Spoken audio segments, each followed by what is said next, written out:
পৌরসভার চেয়ারম্যান থেকে জাতীয় রাজনীতির শীর্ষ নেতৃত্ব, বিএনপি মহাসচিব ও মন্ত্রিত্বের দায়িত্ব ছেড়ে এবার রাষ্ট্রপতি পদে প্রার্থী ঠাকুরগাঁওয়ের কৃতি সন্তান মির্জা ফখরুল ইসলাম আলমগীর।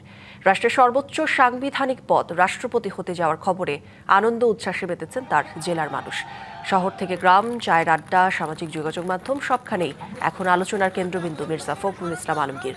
স্থানীয়দের প্রত্যাশা, দীর্ঘ রাজনৈতিক অভিজ্ঞতা ও প্রজ্ঞার কারণে রাষ্ট্রপতি নির্বাচিত হলে তিনি দেশের জন্য গুরুত্বপূর্ণ ভূমিকা রাখতে পারবেন। একই সঙ্গে নিজ জেলার উন্নয়ন ও মানুষের কল্যাণেও তার বিশেষ ভূমিকা থাকবে, এমন প্রত্যাশাও তাদের।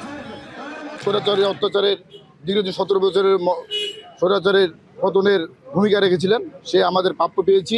জনাব মির্জা ফখরুল আলমগীর জ্যেষ্ঠ রাষ্ট্রপতি হওয়াতে আমরা ঠাকুরগাঁওবাসী অনেক খুশি।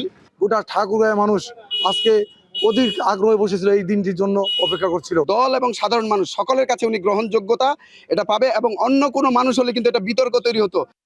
বাংলা কিউআর যেখানে নগদ পেমেন্ট সেখানে। সারা দেশে 10 লাখেরও বেশি মার্চেন্টে নগদে পেমেন্ট করুন খুব সহজে।